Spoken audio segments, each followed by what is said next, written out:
တူချင်းကကိုရန်ဖျားရှင်ရှိတော်ကောင်းမှာစီယုံရဲ့ကမှာအင်တာမကောင်းခြင်းမင်္ဂလာပြည့်စုံတဲ့နေ့ချင်းကတမ်းပြဖြစ်ပါတယ်အားလုံးပေါ်မှာကောင်းကြီးပေးပါစေလို့ဆုတောင်းဆက်ပါတယ်ကျွန်တော်တို့နှုတ်ကပတ်တော်ဒီမှာပေါ်ပြထားတဲ့အတိုင်းရှမကျဲတွေ့တဲ့ခန်းကြီး6အငယ်33အဲ့ဒီနှုတ်ကပတ်တော်ကြီး KCPC အတင်းတော်ရဲ့2015တနည်းပလုံရဲ့မန္တလေးပြုတော်အဓိကပြုတော်ကြံချက်မုတ်တူဖြစ်ပါတယ်တရားကြီးရဲ့နိုင်ငံတော်ဤဖြောင့်မတ်ခြင်းတရားတော်ကိုရှေးဥစွာရှာကြတော့နောက်မှအကျိုးအရာများကိုထပ်၍ပေးတော်တာဆိုတဲ့ဒီပတ်တော်ရဖြစ်ပါတယ်ကောင်းစဉ်အဖြစ်နိုင်ငံတော်ကိုရှာရှေ့တက်တာဆိုတော့မှထုတ်လုပ်ထားပါတယ်ကျွန်တော်တို့ပြီးခဲ့တဲ့9နှစ်ဟိုဘက်ပတ်စီကျွန်တော်မျိုးကခဏခဏသွားကြ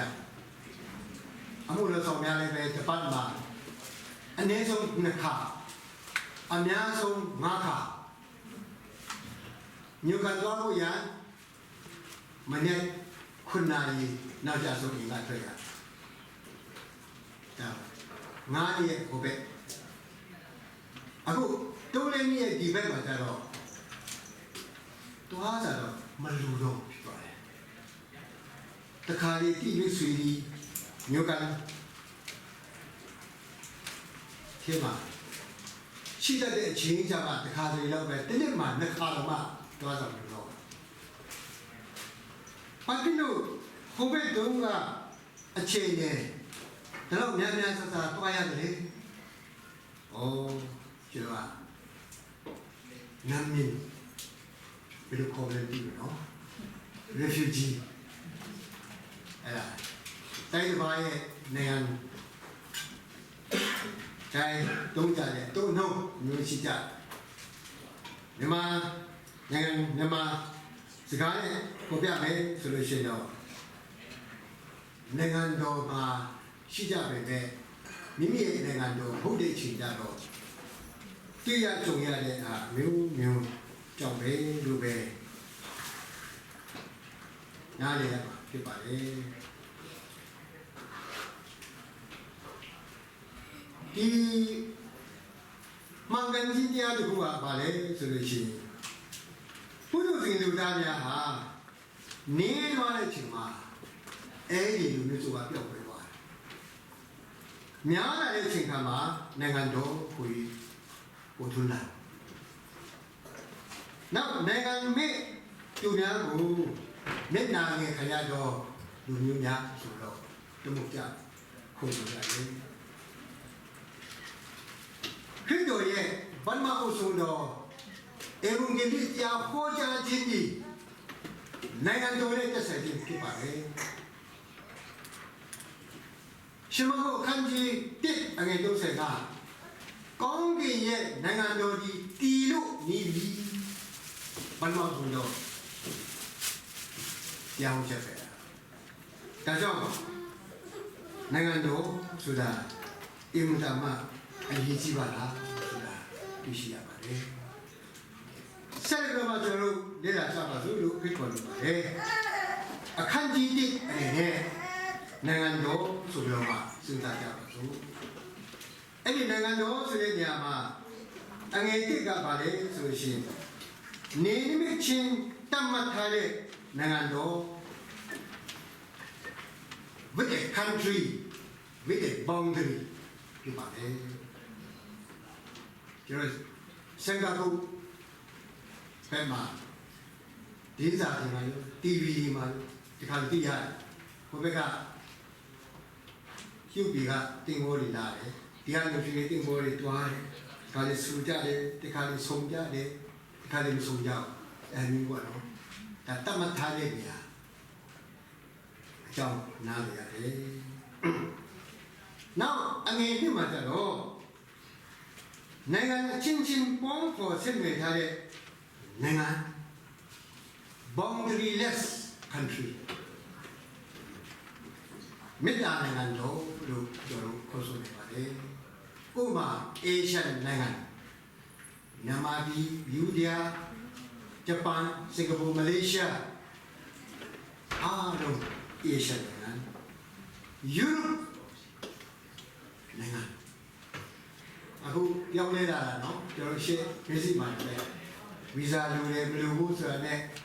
arrival visa ပြောင်းလဲလာတာနဲ့တချို့နိုင်ငံဆိုလို့ရှိရင်ဒီနိုင်ငံချင်းချင်းပေါင်းဖော်ဆက်နွယ်ထားတဲ့နိုင်ငံ boundaryless နိုင်ငံ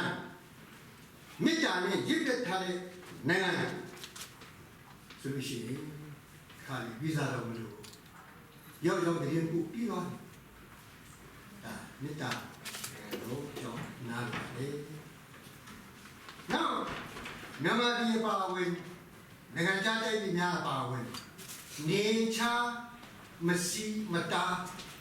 စေကုတာပေါ်ရှိဒါအေးစကြည့်ပေါ့ဒါဂျာမန်လိုတဲ့စကားပဲပြောရတဲ့တာဘာမှစစ်စစ်တိုင်ခွင့်မရှိအေးစကြည့်နေချာမရှိမတာစေကုတာတဲ့ပေါ့နားတယ်နောက်တုံးချက်မှတော့ကောင်းကင်နိုင်ငံတော်ဆိုတော့ကိုပြထားတဲ့ with a boundary and boundaryless country အဲ့ဒီမျိုးဟာဒီနေ့ချင်းမရှိဘူးတင်းချက်ပြောင်းပြီးတော့ပြောင်းတော့မစ္စရှာသုံးတော့ဒါပေမဲ့သူ့ချက်ဖြစ်တဲ့ကောင်းကင်နိုင်ငံတော်ဟာဒီနေ့ချင်းရှိတော့နိုင်ငံတော်ဖြစ်ပါတယ်ဒါကြောင့်အဲ့ဒီတုံးမျိုးချင်းကနှမျိုးဟာမတည်ဘူးပါနောက်ဆုံးတစ်မျိုးဖြစ်တဲ့ကောင်းကင်နိုင်ငံတော်ဟာဒီနေ့ရှိပါတယ်ဒီနေ့ဒီဘာမှာအထက်ကောင်းကင်နိုင်ငံဆိုဘယ်မှာလဲ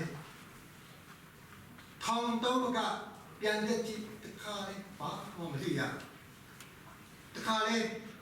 ပြန်စားတာပြချရှာရင်းနဲ့အနေပင်ထောင်ပင်တောင်းတူးချီအော်ပြရဒါမရှိဘူးဖြစ်တယ်ဟုတ်ကျန်တာရှိ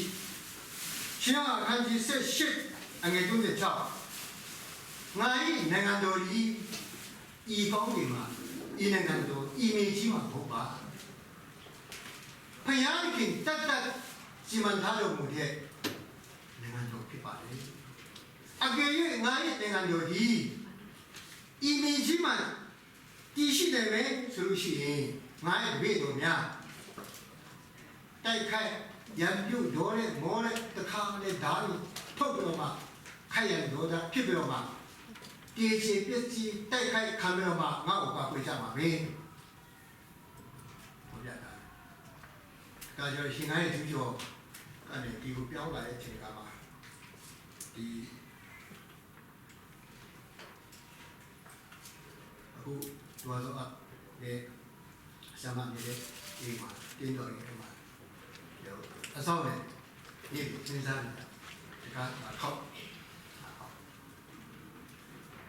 ဖြစ်ရတော့ဖြစ်ရလူချင်းကြဒါမဲ့ဖြစ်တော့ခုတဲ့စကားကိုညင်းနေတဲ့ဖွဲ့ကိုရှိတခါလာခောက်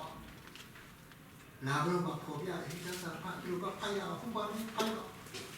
ဆွေးရအောင်ဖြစ်တော့ပြမှန်တယ်ဟုတ်ပါဘူးနိုင်ငံတော်ဆိုတာလည်းမရှိပါဘူးဝိညာဉ်ကြီးကြီးဆိုတာလည်းမလိုပါဘူးဟာမလွယ်ရောဆရာဆောက်တဲ့ကျမ်းစာတော်မှာတော်တဲ့ကျမ်းစာတော်မှာဆိုတော့ချင်းချင်းကြီးကြတူတူအောင်နေကြီးကြတာမလားတော့တူညောင်းပြီဆိုရင်ကျွန်တော်တက်ပြီးတော့တောင်းယူကျွန်တော်ညောင်းဆရာဆောက်ပြန်ပြီးတော့ဝေငှကျွန်တော်လည်းပြန်ပြီးတော့ဝေငှနောက်ဆုံးဒီရှင်ရော7836အဲ့ဒါဖတ်ပြတယ်စီမီတော့ကောင်းတာပဲ လည်းလာမယ်အခုကြည့်လာတော့အတချီကူလည်းလိုက်လာတော့လိုက်လာတော့ကဲအခန်းကြီးနှစ်နိုင်ငံတော်ရဲ့အကျိုးကျေးဇူးများနံပါတ်1လွတ်လပ်စွာနေတဲ့ခြင်းအကျိုးခံစားရှိပါတယ်မရှိခဲ့ပါကဉာဏ်ပညာရှာမိရမည်ဖြစ်ပါသည်ပညာစုဆောင်ရမှာဖြစ်ပါသည်ဂလာတိအခန်းကြီး9အငယ်1တင်တို့ကိုလွတ်လပ်တော်ဘဝအတက်တာတော့ငါပေးခဲ့ပြီငါပေးခဲ့တန်လျင်၍မလွတ်မလပ်ဖြစ်တော့ရှင်တော်ချင်းသားချင်းခံတော့ဘဝအတက်တာမကူပြောင်းကြစေနီးလွတ်လပ်တော်ကရင်ချင်းလွတ်လပ်တော်တို့များဖြစ်ဒီလိုချင်းပြုခဲ့ဖြစ်ပါလေဒါကြောင့်မိမိကိုယ်ကိုမိမိမလွတ်ခြင်းမလပ်ခြင်းချင်းချင်းချက်ချင်းအခက်ခဲများမိမိတိုင်းပြည်မှာတော်ကောင်းအခြားတိုင်းပြည်မှာတော်ကောင်းမိမိနေထိုင်ရတဲ့နေရာတိုင်းမှာတော်ကောင်းလူလို့ဆိုနေတဲ့ချင်းမရှိပါကဉာဏ်ပညာရှားရဖြစ်ပါသည်နှုတ်ကပတ်တော်တရားမှာမွေးတော်ရဖြစ်ပါသည်နံပါတ်2နိုင်ငံတော်သွေးရှိပြည်သူများတန်းတူညီမျှခွင့်ပြုမှုမှစားပြီးခံစားရရှိစေခြင်းအကျိုးကျေးဇူးခံစားကြပါသည်ဇာဝေစကားနဲ့ပြောမရရှိပါကမရရှိသေးပါကဆုတောင်းကိုရနှုတ်ကပတ်တော်ညွှန်ပြထားတဲ့ရှိပါတယ်မိမိရဲ့တိုင်းမိမိရဲ့နိုင်ငံမိမိနေထိုင်သောနေရာဒေသတိုင်းနေဖြစ်ဒီနေဖြစ်ကျေးရွာဖြစ်ရပ်ကွက်ဖြစ်ရှင်ကျုပ်ဖြစ်ဘာကိုပဲဖြစ်ဆုတောင်းရဖြစ်ပါတယ်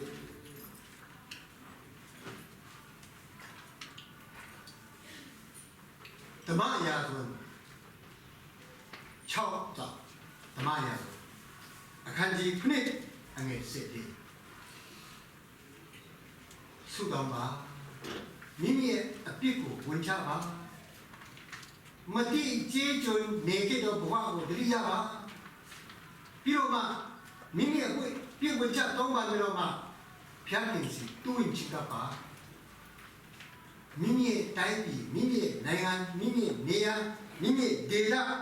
ငြိမ်းချမ်းခြင်းပျော်ရွှင်ခြင်းဝါပြောခြင်းတရားခြင်းကျေးဇူးတော်မင်္ဂလာမြတ်များခံစားရရှိဖြစ်ပါလေဒီနေ့ကျွန်တော်မိတိနေတဲ့ရှိသောနေရာဒေသများနိုင်ငံများအမိနိုင်ငံများအားလုံးမှာဘယ်လိုဖြစ်ဘုရားတော်ခြင်းမှာပါရှိတဲ့အတိုင်းဆုတောင်းရဖြစ်ပါလေဘုရားမှာလို့ကြည်တည်နေရှိပါဘုရားမှာလို့မိမိကိုမဆမယ်ရှိပါရည်ကြည်ပါလေတုံးကောင်းကင်နိုင်ငံတော်တွင်ပင်ပန်းလွန်နေ၍ဝိလေတော်သူများချမ်းသာရစေခြင်းငှာဘုရားသခင်အကျိုးစေသူများကိုခေါ်ဆောင်ထားခဲ့ပြီဖြစ်ပါတယ်ရှင်မတဲ့အခန်းကြီး7အငယ်20ဝိလေ၍ပင်ပန်းတော်သူပေါင်းလို့ငါတို့လာကြတော့ငါချမ်းသာစေပြီကြောင့်ဆိုတော့ကနိုင်ငံမျိုးနစားမြေတားနိုင်ငံတော်ပဲဖြစ်ဘောင်ကြီးရှိတဲ့နိုင်ငံတော်ပဲဖြစ်အဲ့မှာမပြည့်စုံနိုင်ဘူးဆိုလို့ရှိရင်ဘုရားရဲ့နိုင်ငံတော်အဲ့မှာပြည့်စုံတဲ့အကြောင်းတမန်ကျမ်းစာဆုထားပြထားတယ်ရှိပါတယ်ဝိလေပြီးတော့ပင်ပန်းပြည့်ရှိတဲ့ပုထုဇဉ်လူသားများကျွန်တော်တို့ချမ်းသာရစေခြင်းက ngã tin đó được bố của thanh nhà mi tìm lời đấy đục về à tìm lời đấy đục về phía trong phía sĩ của chị mà giao này của cái chú nhà quê cả suy chú nhưng mà suy tên này số mình đại đấy cái khai tên này khơi đại cái khai nít đông sĩ cái khai sẽ làm nít đại đây là phía cái ngã tin đó được bố của thanh nhà mi cho thanh này với ý chí vậy đấy thanh này với ý chí vậy cho giờ thì mà ngã bù này ngã để vào cái tay của thanh này ngã nào cũng lấy ra đó rồi lấy chỉnh tất cả đấy theo trong này chỉnh mà ai thì bù cái cái đó để vào cái tay cái mà lúc mình xem ngã cái này mình xem chỉnh theo trong mà lúc thay đấy để vào cái tay thì đi bù chỉ cái đó mà nó xong thế rồi nhà mình chỉ về kỹ là nhiều mà cá này thành nhiều thế rồi chả nó rồi đây bù chỉ cũng làm thế rồi chả đấy là đi chả lấy là gì mấy đó là mang lên mà rồi đúng không nhiều sao xưa là cái lúc đi bộ mang cái mình ye lui sang ra xí đấy ya ấy là cũng những việc đó mà bây giờ cũng lui xí đấy đây sẽ các bạn mình lưu cho rồi bây giờ thay vì dùng gì thay vì lấy cho bạn mình số lượng mà cũng cần phải xin để lưu tam nha bây giờ nha dùng gì tụi nha lúc nào cái đồ nha đủ vô đây tiền cái đồ thằng cái đồ để bù cho rồi thì là rồi cho tất cả mà khi à cái gì này chúng tôi dạy cái cái linh ra cho thanh song ya mà phải tiêu song ya mà phải là ý sĩ là phải à tin đó gì đâu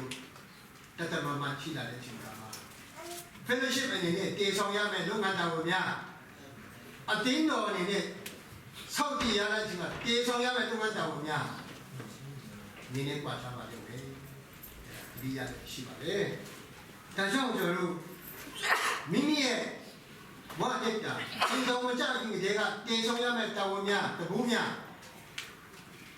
运动家里电商要买的不面，就你行了，就把这个，归边就那边，培养企业，那个不多，天嘛，你看着啊，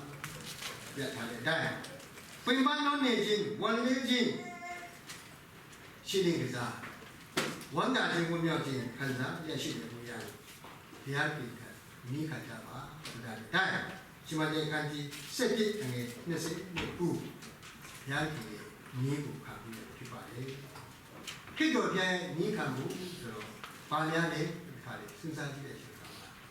因为咱们累的这种看嘛生产的，哎你啊把的，第二个不管着。怕偏也不给是干过，用心精，来拿精，来少精，塑造精跌打，每个人表精跌打，但都不把的，看起都，那个多的米金的这样，把年都把的，看起都，อันนี้ที่ในงานจะพิมพ์จริง시야바니 내가 피진 시야바니 내가 피코야 이맛담마 투레데 제주도 저 정대대 지가 나시와네 꼭 가야 나시우 때 가리 야공 센 지가 하나씩 가자 자이난 카디디 자이고 가야 소시모 mình mới trong ta rồi phải không? Cái đấy mà chỉ không phải cười được à? Mới qua chỉ được. Sao ông khám? Còn sao khám ông ngồi là cái này hả? Ôi sao?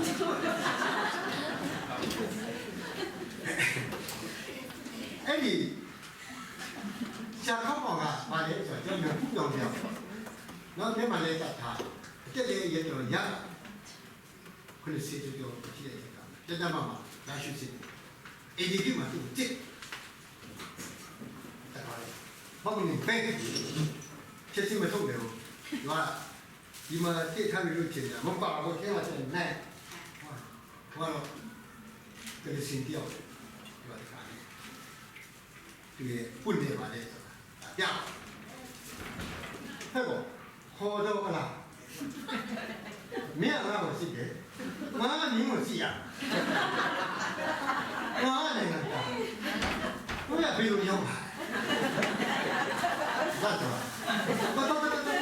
ဘာမှမရှိဘူးနိုင်ငံသားဖြစ်ကုန်စရာဒီလိုနောက်တစ်ခါအခုလည်းဟွာနေမှာရှိဒါပေမဲ့ဒီတော့ကြတော့ဘာလို့ဒီရှိလဲဒီတော့ကြဘယ်လိုလဲဒီတော့ကြားချင်တာဟွာမကွန်ကြီးဘာလို့လဲရှေ့စင်တော့ရှင်းတွေ့ရဲ့အမျိုးသားကคุณติดสินด้วยเงินมีละคุณนิกเสด็จโลกแก่ของนะဆိုမပါဖြစ်ဘူးလေမနေ့ငားနေထားတော့ဒီဟိုကနမ်တူရတယ်အရှုလာလည်းဒီငားနေပြတော့ဆိုအဲ့ဒီဟိုဒီရောက်စစ်စစ်မပါဖြစ်လေခွာမယုံဘူးလေဒီမမေကလည်းမယုံတော့အယူဆိုလည်းပဲဒီစားတယ်တော့လည်းပြောတော့အားချာလေးပြန်ခောက်ချင်းအဲ့နဲ့တော့သုံးပါတယ်ကျမကိုယုံပါနဲ့ကျမနုံတာနဲ့ကျမလည်းတခုပဲလွဲပါလေသူပါလာကသူ့မြို့သားပါလာမြို့သားမြို့ပြည်ဆိုတော့တခုပဲလွဲနံပါတ်တခုပဲလွဲဆိုတော့လက်ခံပေးပါတဲ့နောက်ဆုံးလက်ခံရတာပဲအမှန်တကယ်ဟုတ်လားကားကြဟုတ်တယ်ကြည့်ပါလေပါလေနိုင်ငံသားစီစီအကပြအင်မတန်မှအရေးကြီးပါလေသူလေးတစ်ကောင်ပဲ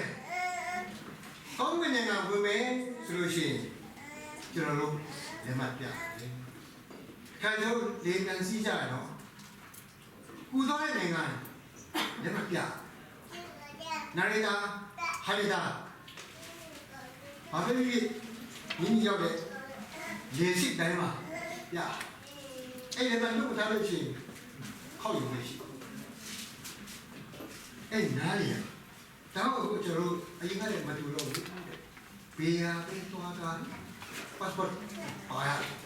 passport ပါရင်ဒီမှာပါအဲ့ဒါမပါရင်အတောင်းမစီအဲ့ဒါ ready ဒီခုမဟုတ်ဘူးလို့သိစီရကြားလာကြတာရေးကြည့်ရစေအကြောင်းပေါ့နော်နောက်တစ်ခုကဘာလို့ဒီရေးကြည့်လဲဆိုအဲ့ဒီကပ်ပြားကခဏဘေးမှာပဲရောက်အခုဒီမြို့ကအခုဒီ correction လုပ်တဲ့ကပ်ပြားဆိုအားလုံးပင်ညာရောက်နေဆိုတည်ရတယ်လက်မဝေးလားကားစီးနေသလားရမင်းဆိုင်ကမှထိုင်နေသလားအားလုံးတည်တယ်ဆိုတော့ဒီစူသွန်ခြင်းတခုတည်းများဖောက်ထွေးခြင်းအဲ့ဒီဆက်စပ်အရာရာခင်းချုပ်နေဘူးအင်တာအဆင့်မြင့်တယ်ဒီသားစီရဲ့ချင်တာ security camera in operation ဒီသားကျွန်တော်ဗီဇာမရခင်တော့ဟာဒီကျိုးနုံဦးချဒီခါလေနှင်းချဒီခါမပြောရင်ဗီဇာရှိလို့ဆိုရင်ဒီခါလေအဲ့ပေါ့ဝင်ချင်တယ်ကြည့်ငန်းချတာလို့ကြည့်တာသူတို့ကြည့်တာတွေ့ဒီခါနင်းတယ်မြင်လိုက်ကျွန်တော်ပြလိုက်ပါသူချက်ဟော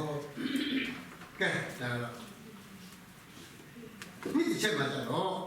ပေါင်းဆက်ဆက်တွေဟုတ်ဒီပါဝင်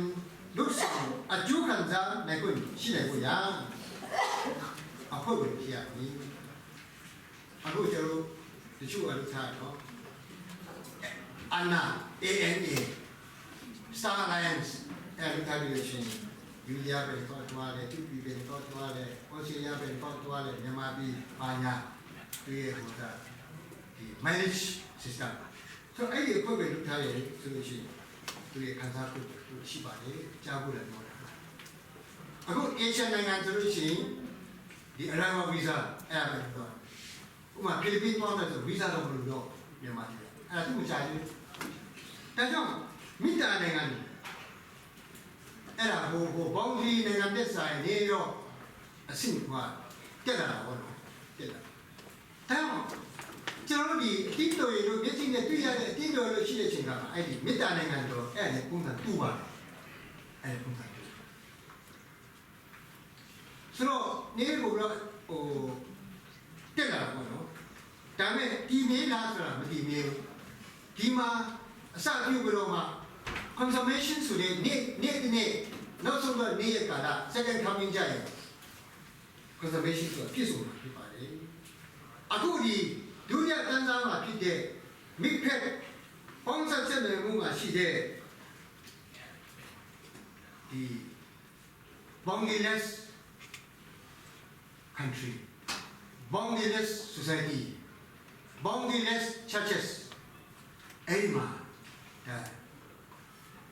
မြောက်အဆင့်ကအလေးမှာရောက်တာအဲ့ဒီကလည်းကျွန်တော်တို့ဒီမင်းချင်းမရှိနိုင်မဲ့နောင်တော်တို့ဘာမှကျွန်တော်တို့အလုံးမြောက်မှထားတဲ့အတိုင်းမြောက်ကူထားတဲ့ကောင်းကင်နိုင်ငံတော်ရေလို့ကျွန်တော်ရှိရမှာဖြစ်တဲ့အတိုင်းအဲ့ဒီမှာမရောက်နိုင်ခင်ဒီကြားထဲမှာအသက်ရှင်ရတဲ့နေရာမေတ္တာနိုင်ငံတော်ဖြစ်ပါတယ်မေတ္တာနိုင်ငံဖြစ်ကျွန်တော်မဟာမိတ်ဖြစ်ခြင်း alliance ဖြစ်ခြင်းအခုကျွန်တော်ပြီးခဲ့တဲ့ပတ်မှာအိုကီနာမှာသွားတာသူဘာဖြစ်လို့ညီညွတ်ခြင်းကြားရတယ်အဲ့ဒီမဟာမိတ်ဆိုတဲ့ strategy ရဲ့အောက်မှာတက်ရှိတဲ့နေရာဖြစ်တဲ့အတွက်ကြောင့်ဒီလိုရပါ ကြားကြည့်ရတဲ့အတိုင်းပေါ့နော်ရုပ်ရဲမှနေရပါတယ်ဆိုတဲ့ခံစားလေးရှိတယ်ဆိုတာဈေးဆောင်နားလည်ကြပါမယ်ဖြစ်ဒီမဟာမိတ်နိုင်ငံတော်လို့ Bangladesh country လို့နိုင်စားပြီးပြောတဲ့ချိန်ကအမှန်တကယ်ပဲမေတ္တာနိုင်ငံတော်တိုင်းပဲနေချမ်းသာမရှိဘာကိုကျိုးပြုတဲ့ဟာရှိတယ်လို့အသင်းတော်ဟာလည်းပဲမိမိရဲ့အတင်းတော်တွေ့တဲ့သူရှိကြတယ်ပဲကျန်တဲ့အတင်းတော်မှာလုံးရတယ်ပဲဒီမေတ္တာနိုင်ငံတော်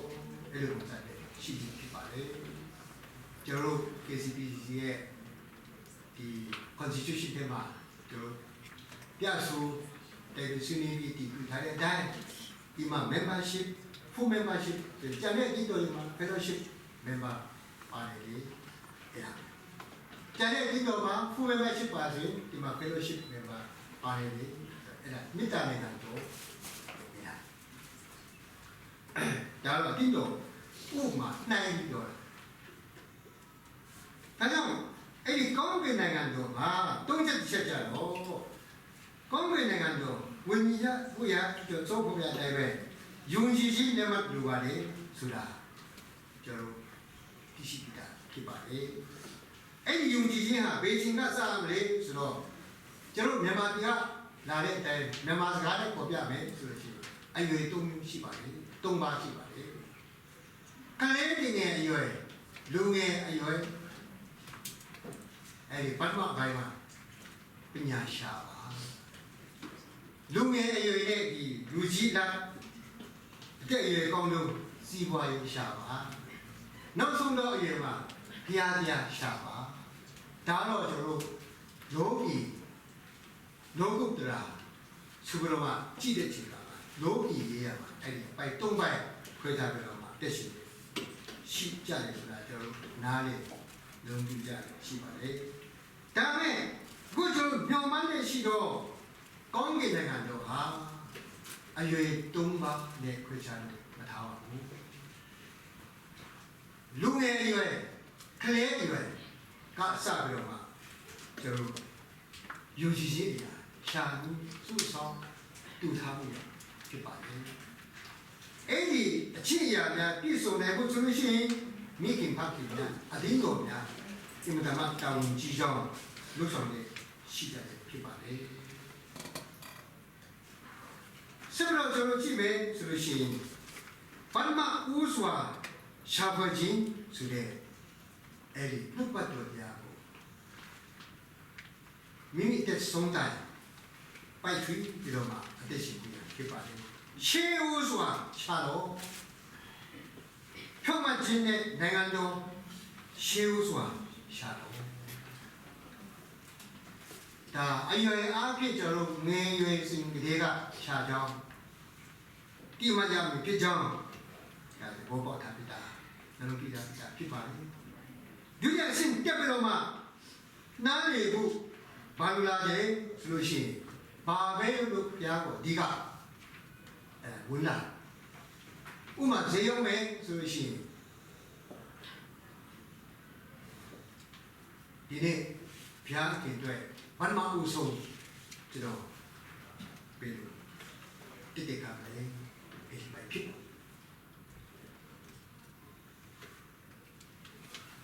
ဒီ Proverbs ခန်းကြီးတုံးတယ်ခန်းကြီးတုံးအငယ်ကိုနဲ့တစ်စက်အပူတီတော့အတီအဲကြောင့်သုသာအပူတီတော့အတီ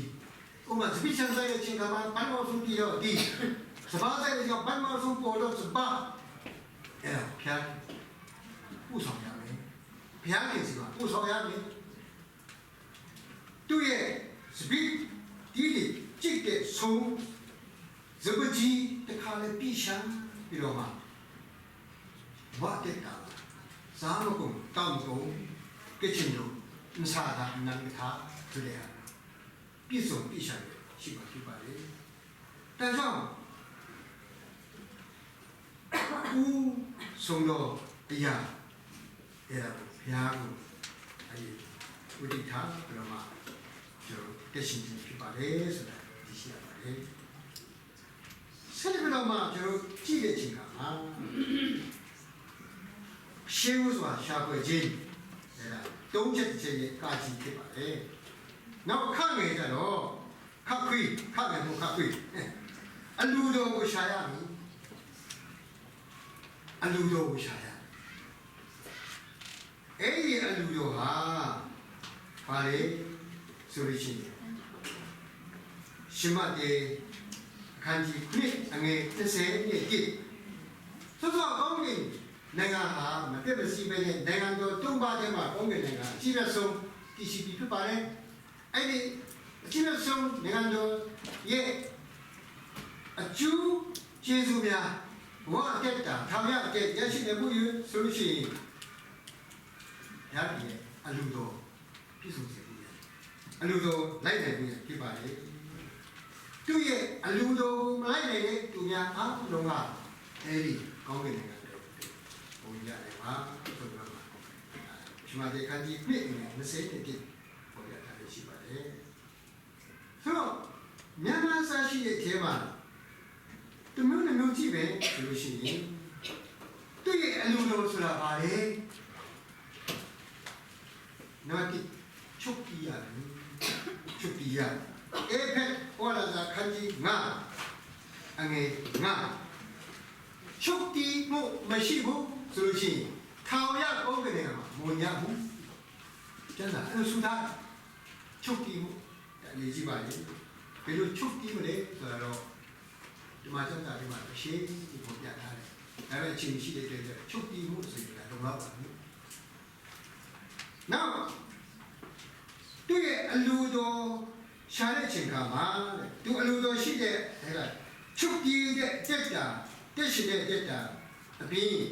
အတူအယောင်ကိုရှောင်းတော့တက်တာရှိတဲ့ခန်းကြီးခုနှစ်အငယ်15နဲ့16အတူအယောင်ကိုရှောင်းတော့တက်တာအဲ့ဒါသူအလူရှိတဲ့တက်တာဖြစ်ပါလေအပေါ်ယံအပေါ်ကျော်မြတ်တပန်းအတက်ရှိတဲ့မျိုးမဟုတ်ပဲတဲ့ဘုရားတခင်ဒါဝိမင်းကြီးကိုသူ့ရဲ့ညီမောင်မများအဖေကြီးများထဲမှာအငယ်ဆုံးအပူဆုံးလေးခင်ပါရဲ့ဟောတော့မောင်တို့ကိုပြောတာသူကအခုနဲ့ဒီလိုရှိကြည့်မှာပေါ့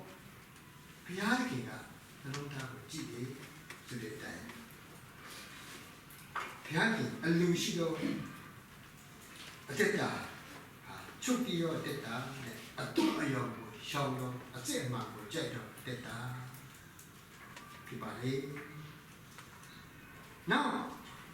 အဲ့မှာလူတော်ရှိတော့အရာတခုဟာဗါလေစစ်မှန်သော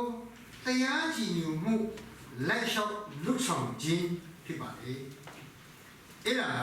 ယာကုပ်ခန်းကြီး1အငယ်30နဲ့ခွန်ဖျားတယ်အလိုလိုရှိတဲ့အတ္တတာနောက်ဆုံးအငယ်ရဲ့အငယ်တုံခုဒီခုကစစ်မှန်သောဘုရားကြည်ညိုလိုက်လျှောက်မှု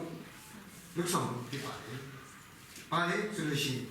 မိဘမေကလေးများကိုပြုစုဆောင်ရှောက်ခြင်းမုဆုမများကိုခေမကူညီခြင်းဖြစ်ပါလေပြီးခဲ့တဲ့တုံးလေးနှစ်မုဆုမတို့များပါမြန်မာနိုင်ငံမှာစစ်ပွဲဖြစ်ကြအမလီအတော်မတတ်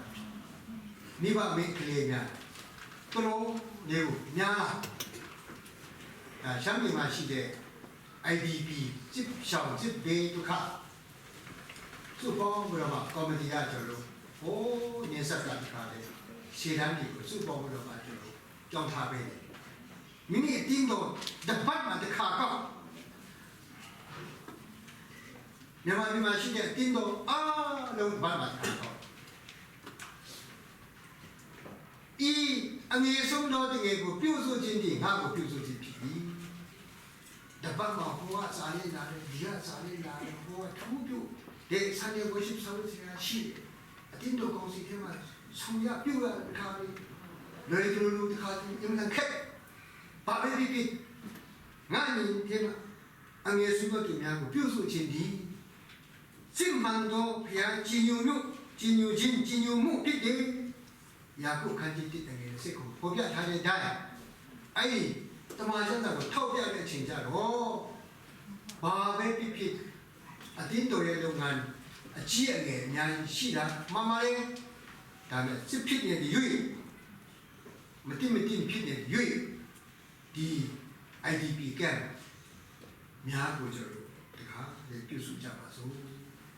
တပတ်ခါကောက်ဒီချမ်းကစားတရားနေရာ1500 4000တောင်းအဲ့လိုစားတခါပတ်ပဲအလူမီလူညာဘယ်တော့အလူနေရမလောက်တော့ဖြစ်ပါမပါဘူးအခုအဲ့ဒါပါဆိုလို့လေဆိုတော့ကျော်တို့ဒီမှာပြီးကလည်းတိုက်တဖာရက်ချပြည်နယ်ကိုရောက်ရှိလာတဲ့အချိန်ခါမှာ KCPC အပါဝင် TPC JBU အပါဝင် TKBC အပါဝင်ကျွန်တော်မြန်မာပြည်မှာရှိတဲ့ဒီကျေးဒုက္ခတွေများအားလုံးမိဘပဲကလေးများမိမိရဲ့ပုံစံမှာရှိကြတဲ့အခက်အခဲရှိတဲ့သူများကိုတက်နေပြီးပတ်မှုခဲ့ကြတယ်ပတ်မှုခဲ့ကြတယ်အင်မတန်မှဟိုမှာလက်တွေ့ခံစားရတဲ့အချိန်ကတခါလေးအခုပြီးခဲ့တဲ့လပဲကျွန်တော်ဟိုနေဆက်မှာရောက်သွားတယ်ရောက်တော့ပြီးတော့သူ့ရဲ့နေရာမှာရောက်သွားရဲ့အဲ့မှာလူကြီးတွေတွေ့တဲ့အချိန်ကမှာဘယ်လိုအခြေအနေရှိလဲဆိုတော့မသိနိုင်သေးဘူးသုတော်ပြည့်ရှိပါလေအဲ့ဒီညာလာမလားငဲလာမလားဆိုတာမသိသေးပါဘူးတောင်းကျွန်တော်တို့ဂျပန်နိုင်ငံမှာရှိကြတဲ့တင်းတို့တိတာများအားလုံးတင်းတော်တိုင်းမိမိရဲ့တက်နေတော့ချွေးနေစားရတယ်စားပြီးတော့မှဒီ AED ကိုပူညီကြတာအင်တာမချေဆိုတင်တဲ့အကြောင်းကိုပေါ်ပြနေပါတယ်ကျွန်တော်ဒီရှမ်းပြည်မှာပဲဆိုလို့ရှိရင်ကျွန်တော်ဒီကော်မတီခဏကျွန်တော်ထိုင်တဲ့အချိန်ခါမှာလည်းပဲကြားကြည့်ရတယ်ဒါကြောင့်သူရဲ့ခေတ်ခေတ်စစ်တွေတိရကျွန်တော်ဘယ်လိုပြောမလဲဒီမင်္ဂန်တော့စစ်မှန်တော့ဘုရားတရားကြည်ညိုမှုဟာမိဘမေကလေးများတခါလေးဟိုဖြစ်သွားတော့ဖြားနာပြီးတော့မှတည်သွားမိခင်ဖတ်တယ်ရှိပါတယ်စစ်ပွဲမှာဆုံးသွားတာရှိပါတယ်အမျိုးမျိုးမဖြစ်တင်တာလည်းကြုံသွားတယ်ရှိတတ်ပါတယ်အခုတော့စေဘာဖြစ်နေလဲဆိုတော့ IDP စစ်ချောင်းစစ်ဘေးကလည်းတခါလဲလို့တွေ့ကြုံရတဲ့ဟာတလားမဟုတ်ဘူးတနည်းမဟုတ်ဘူး၄နှစ်တော့ရှိတဲ့အချိန်ခါမှာ trauma ဆိုတဲ့စိတ်ရဲ့ခံစားချက်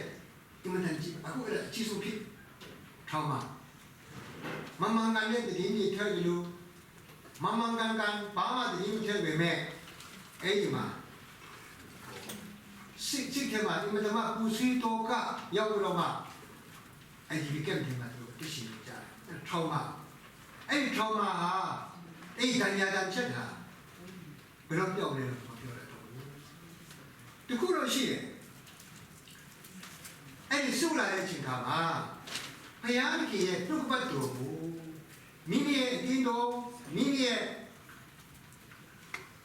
ဒီလာမှာနေတဲ့အချိန်မှာနှုတ်ပတ်တော်တော့မတင်ရဘူးဒါမဲ့အဲ့ဒီဒီမှာရောက်လာတဲ့အချိန်မှာဆရာညုံညောနီးနီးဖုံဖုံတခါလေလူငယ်ကြီးရောလူကြီးကြီးရောလက်မှုပညာကြီးရောတမန်ဆက်တင်ကြခြင်းကအင်တမအခုနေရသူတို့တင်မှုမလို့ဘူးတမန်ဆက်တင်ပေးမှုတမန်ဆက်တက်ဖို့ပဲလို့ဒါကြောင့်ဒီမှာဟိုအရင်ဖြစ်ရကိုလူကတော့အချင်းတော်ညာရတည်တယ်ဟာไปရှိတယ်လို့ပဲအခုတော့ပိုင်းကျတော့အချင်းကနည်းနည်းလာချင်းကျတော့တမန်ဆက်တင်ကြမှုအချင်းကပြည်နေရဒါကြောင့်ကျွန်တော်ဝင်းရတဲ့အချိန်ကဖြစ်ချင်းဆာမွန်အနေနဲ့လာဖို့ရရှိပါတယ်ဆိုတော့ကျွန်တော်ပဏာမခေါ်ရတဲ့ဖြစ်ပါတယ်ဆိုတော့အတိအကျတင်တာနဲ့တင်ခြင်းမျိုးမဟုတ်ပါတမန်ကျမ်းစာတင်ကြခြင်းအတူဖြစ်တယ်ဖြစ်ပါတယ်တချို့ကကျွန်တော်တို့ကလည်းတင်နေကြလားဆိုရင်အဲ့ဒီလက်ခံတော့မှာ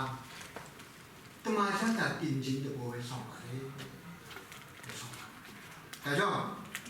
IDP မှာနေကြတဲ့မိတ်ဆွေများတမန်ကျမ်းစာတင်ကြားတဲ့အခြေအနေဓာတ်ကြီးပို့ဆောင်ပါလားဆိုတာအဆူတွေကအကောင်းဆိုတာအဲ့ဒါပဲအဆူတွေကအကောင်းဤဒီလာလိုမျိုးကြီးအရှုရိပြည်မှာတော့ကောင်းဘာဘလုံပြည်မှာတော့ကောင်းဂျုံခံတဲ့အချိန်ကမှာတမန်ကျမ်းစာကိုဂါနာနာတင်ကြားဖို့ရှိလေ့လာဖို့ရှိအဲ့ဒါကိုလေ့လာလို့နှလုံးတစ်ခါပြန်ပိုက်ပြီးတော့မှပြန်လာဒီခါလေးထူးထူးတော့ဖြစ်တာဒါကကြုံများမခံဘူးဆိုလို့ရှိရင်တမန်ကျမ်းစာနားလည်ပါဘူးတောင်းကြောင့် IDP မှာနေရချင်းတစ်ခါတော့ဝန်နေချင်းစစ်ပြစ်ချင်းဝါနာချင်းမျိုးရှိကြဖြစ်ပါလေသူ့တော်တွေပဲညီကူများဒီထောက်ပံ့ခြင်းအားဖြင့်သူကတမန်ကျမ်းစာကောင်းလေ့လာပြီးတော့ခုအားရကြပါလေရကြပါအဲ့ဒါဟာသူ့ရဲ့ဒီဘဝအဖြစ်ကပြောင်းလဲဖို့ဒီချုံ3နှစ်4နှစ်ကိုယ်စမှန်းခဲ့လို့လာပေါ့နော်ဤဒီလာလိုမျိုးလို့ဆိုဒီပေါင်း300 400ထက်မနည်းကျိုးခါကြအဲ့ဒါမှပြန်ပြီးတော့မှတမန်ကျမ်းစာလေ့လာတဲ့အချိန်တော်တော်လေးချိန်ရပြီဆိုမှအဲ့ဒါပြန်ဖြစ်ရှိပါလေဒါကျွန်တော်ဒီမှာကျမ်းစာလေ့လာခြင်းမရတယ်ပဲကိုယ့်ကိုဖားပြီးတော့မှနားမလည်ရအချက်ကိုမှတ်ပြီးတော့မှတင်တော့ဒီကိုရောအချင်းချင်းရောလူငန်းဆောင်ဒါလို့ဆိုရတဲ့အချိန်ခါမှာရောကျန်တဲ့ညနေဆုံးတဲ့အချိန်ခါမှာရောချင်းချင်းရောနှုတ်ပတ်တော်မှာမွေးလျော်ပြီးတော့မှတက်ဖြစ်ပါလေဒါကြောင့် hopeless ရှိတဲ့အချိန်ခါမှာဖျားခဲ့ကြတော့အတူရှိပါတယ်ဆိုတာသိရှိရပါတယ်ကျွန်တော်တို့ဝိငါထက်ဖျားကပူတိပူပြီးတော့မှကြီးမာတဲ့အတူရှိပါတယ် hopeless ဖြစ်တဲ့အချိန်ခါမှာဖျားကနာရောပြီးတော့မှ hopeless ကလည်း hopeful ဖြစ်ရောက်ခါစားမှာဘလို့ခေရှိတယ်အခုဒီကြီးရင်ဖြစ်လာတယ်အဲ့ဒါ hopeless ကလည်း hopeful ဖြစ်လာတယ်ဒါမှကျွန်တော်တို့ဒီနေ့သူ့ရဲ့နိုင်ငံတော်ကိုပတ်မှဥဆုံးရှာတဲ့အချိန်ကမှာမိမိရဲ့တိုင်းနိုင်ငံမှာနေရတဲ့အချိန်မှာဖြစ်တခြားမတိုင်းဘာမှနေရတဲ့အချိန်မှာပဲဖြစ်မိမိရဲ့အတ္တမိမိရဲ့ရှေ့ရဲ့အားလုံး hopeful ဖြစ်လာဝေးရသူ့ရဲ့နိုင်ငံတော်နဲ့ဖြောင့်မခြင်းတရားကိုအယူရှာကြပါစို့ကိုပိရင်နဲ့ပတ်လို့ငါချင်းဆုံးတာပါလေအားလုံးရရှိပါစေ